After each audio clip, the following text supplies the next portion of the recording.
Hey everybody, I'm Christopher Green. You're tuning into AMTV Live. It is, of course, Wednesday, September 28, 2016. Thank you for everybody tuning in. If you haven't already, make sure if you're watching this live cast, this live stream on FaceCrook, please like us on FaceCrook. It helps us out. We will continue to broadcast on FaceCrook and social media networks around the world as long as the internet still exists. Although it is a little bit of a ticking time bomb, because in the next few days, by October 1st, 2016, Barack Hussein in the membrane Obama plans to shift unilaterally control of the internet, what he deems the wild, wild west, to the United Nations and communist China. Because God forbid we have freedom of speech here in the United States of America. Thank you again for your tremendous support, folks. We really appreciate it. Subscribing on demand, the price of a cup of coffee, $4.95 a month, $49.95 a year, supports us, supports what we do, alternatively. And we really do need your help. In fact, Michael Savage, one of the most popular radio personalities on the face of the friggin' planet, was shut down the other day when talking about crooked Hillary's health and the fact that she lied, but she really had pneumonia, and that she continues to bullshit the American public. We're back on the air. Apparently there was a glitch. We think there was a technical glitch. I kind of doubt it. So if you want to know if there's media bias tonight, you don't have to look any further than this show. 100 million viewers, and on the eve of the most important debate in history, they take off a man like me. Not so much as an email to my producer before the show. Did my syndicator send a note saying they were preempting me today? So the only reason they preempted me is to prevent me from talking about Hillary Clinton and Donald Trump, in my estimation. That's right. Michael Savage, one of the most influential radio personalities on the planet, on the face of the earth, was shut down. His national syndication, gone. This is a very, very serious issue, folks. And unless you support the truth and support organizations like ours, as well as Michael Savage and others, and think about this for a minute. Michael Savage is huge, and he's being shut down. Didn't Matt Drudge of the Drudge Report warn on the Alex Jones show not too long ago, I think a year ago, that he had a Supreme Court justice look him in the eye and basically tell him that he wouldn't exist in potentially another 12 months, that he wasn't going to be able to run headlines anymore, that they were going to outlaw it because, again, Barack Obama doesn't want the wild, wild west. I had a Supreme Court justice tell me to my face, it's over for me. I said, Matt, it's over for you.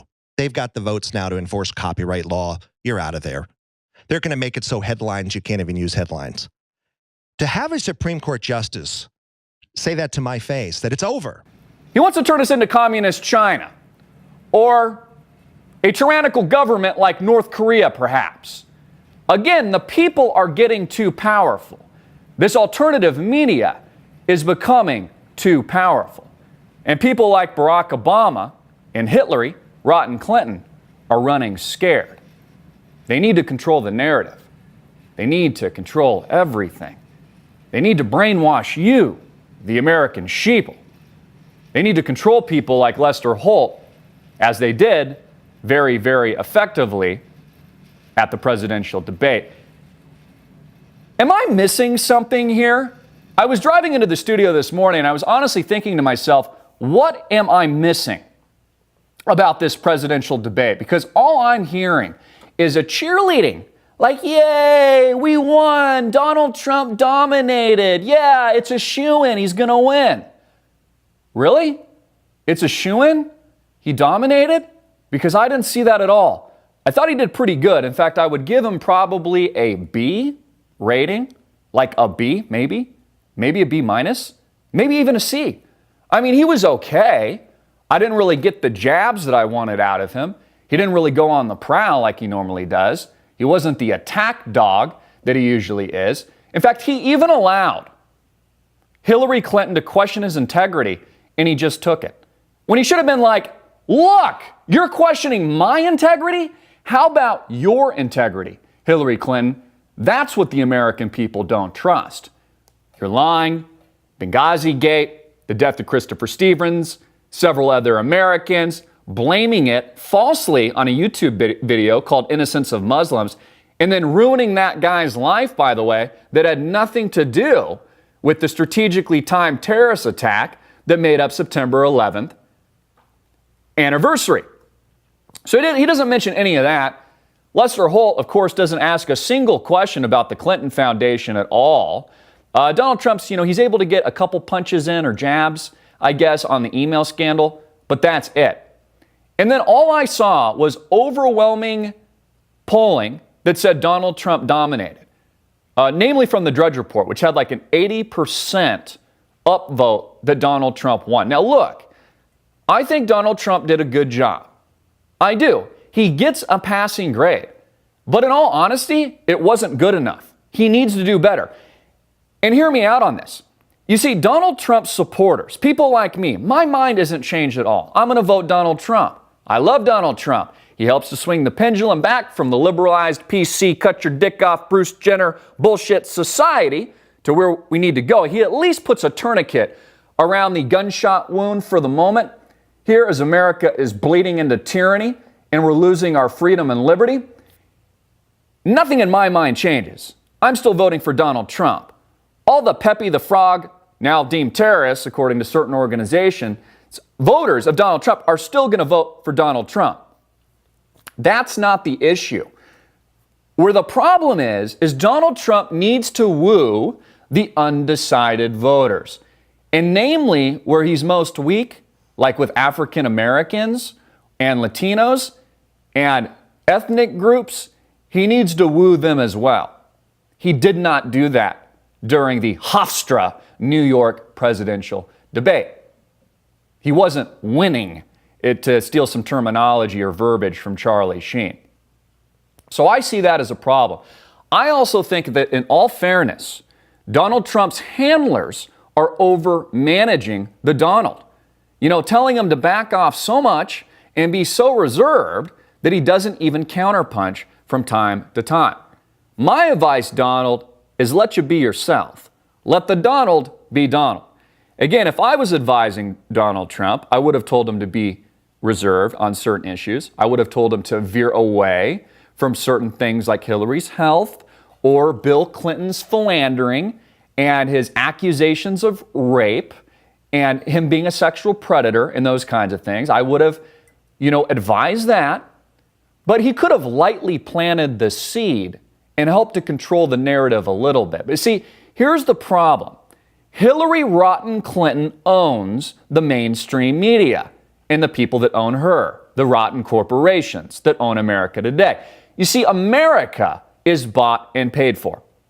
Notice that every single question that Lester Holt asked controlled and dictated the narrative. I think it was the cartoonist Ben Garrison, I was showing people here at our studio yesterday, summed it up best with his cartoon, where he basically showed Hillary being debated and or moderated not by Lester Holt, but by herself. Because, again, she owns Lester Holt. And the corporations, the rotten corporations, own her and own Washington, D.C. today. And all that was covered, and this is how they controlled the narrative, was planting the seed in the minds of the American people that Donald Trump is a racist, that he's a sexist, and anti-feminist because, what did he say? That Rosie O'Donnell was fat, even though it's true? In fact, maybe he meant the PH version of fat. And so that would be politically correct for the PC vermin that make up our society today. That he's a misogynist, that he's racist, that he's anti-Muslim, all these things, that he's a loose cannon, that you can't trust the Donald with the nuclear codes because he'll press the red button and destroy the world. Now, I want this to sink in for a moment. Oh, and that he would start a new war. Let this sink in for a moment. This is coming from Hillary Clinton, who's been in politics for some 30-odd plus years, who actually starts wars in places like Iraq, which she voted for, and Afghanistan, and the destabilization effort in places like Syria with the ouster of Bashar al-Assad, or the covert military central intelligence operation that made up Ukraine that wrongfully overthrew the rightful sovereign leadership of Bashar al-Assad. This lady actually starts wars. This lady actually sets up private email infrastructure illegally, which is a felony, and exposes America's secrets to America's enemies. Yet she has the gall to accuse Donald Trump during the presidential debate and question this man's integrity? But she was allowed to get away with it because, again, Hillary Clinton's greatest asset is the mainstream media. And it's exactly as I called the debate, and my initial gut instinct reaction was, it's not that Hillary Rotten Clinton won the presidential debate, it's that the mainstream media did. Donald Trump is going to have to perform a lot better. In fact, maybe he should take a Viagra for debate number 2. He needs to be firmer. Again, another reason why he should take a Viagra. I'm sure it's huge, by the way, Donald, because you're huge in every department, even though your hands have been probably rightfully criticized as being kind of puny on camera. But I'm sure you're huge in your own mind. You're huge. Donald Trump needs to come out swinging a little bit more. Now, I was reminded by our audience, and I think it was really good input, that, and this is what the comment kind of alluded to, is that remember that Ronald Reagan, during his first debate, came out a little bit weak. But then he really picked up steam, and he eventually won, and he became one of America's greatest presidents that we have ever seen, arguably. An actor, just like Donald Trump. An actor. You're fired. The Apprentice. All these things. Reality, television. But what do we really need to know? And more importantly, what do you really need to know about the election? Well, as I was digesting the political theater, the movie that was the presidential debate, I couldn't help but feel ill to my stomach. Like I just wanted to throw up all over camera. Because as we're analyzing the minutia, and even speaking of it today, I'm also fully aware, consciously, not even in my subconscious or alter ego, but actually in my consciousness, I am so aware with 110% factual certainty that this entire election is not just rigged, but it's bullshit. You see, folks, all of this is an illusion. There is no two-party system. There is no system. Republican and Democrat is meaningless. The elephant, the big fat elephant and the donkey, meaningless. The political pundits, meaningless. It's all an illusion to control you. The same reason that they had Donald Trump in a blue tie on the left side of the screen, and they had Hillary Clinton on the right side of the screen in a red pantsuit, playing the inversion of both sides, which is a sign and symbol. In fact, if you look into this with any detail at all, you'll see that these are Illuminati signals to the globalist, elitist, bankster, fraudulent, corporatist interests that actually own the United States of America today. So here we are, and the American people are just battling it out, right versus left, and all these politics, and, talking about race for most of the debate, this PC bullshit society, and what Donald Trump didn't do well, and what he did good, and he should have attacked more, and, how Hillary Clinton was well prepared because her handlers had her prepared well ahead of time, etc., and she didn't even cough or collapse during the entire debate. And, of course, Julian Assange hasn't released shit, even though he said that he would, and that he'd basically oust Hillary Clinton just like he did Debbie Wasserman Schultz before the presidential debate. And I can't help but think to myself, here we are, paying so much attention to the minutia, to the illusion, like this is actually a system, when there's no system at all. America is burning in flames. It is already burnt to the ground. We have already fallen. This is already the Roman Empire collapsed. We are already the laughingstock around the world.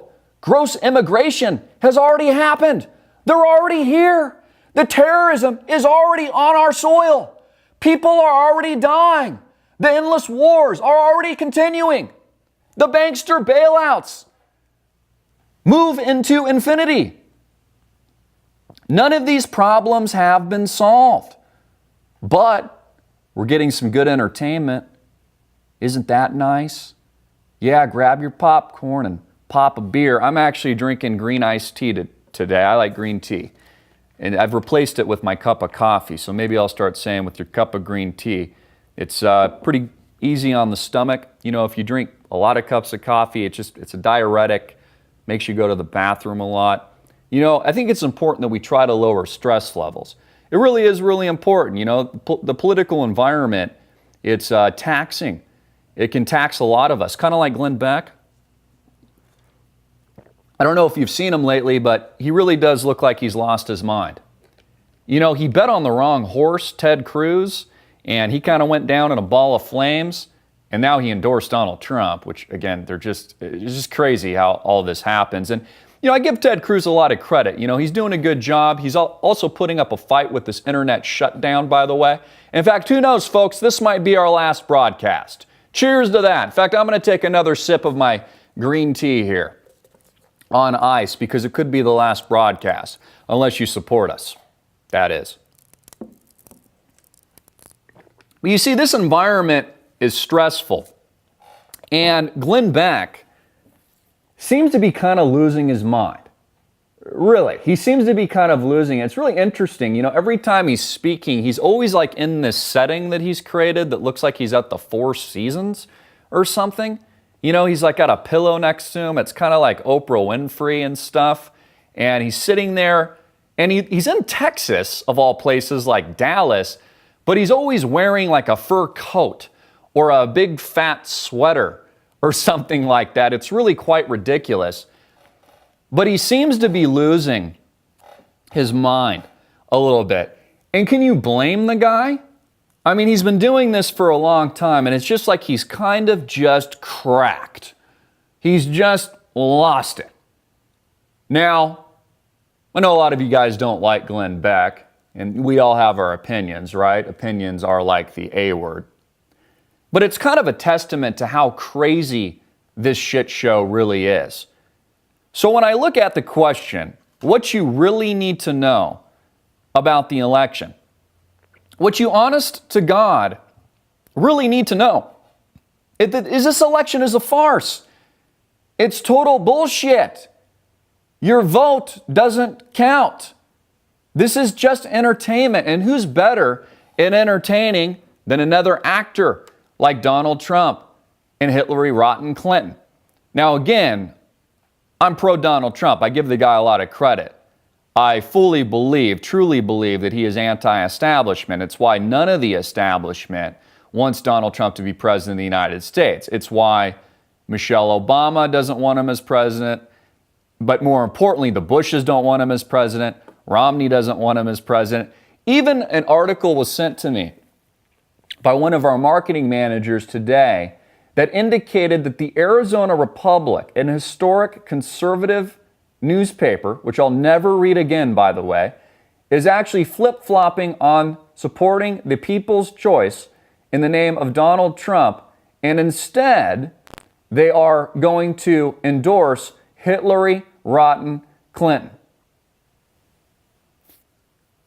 So, Christopher, if what we really need to know about the election is that it's not just rigged, but that it's a farce and a lie and a total illusion, then where do we go from here? How do the American people have any say in this country that has already collapsed, that is already burnt to the ground? That is the movie, quite literally, Idiocracy.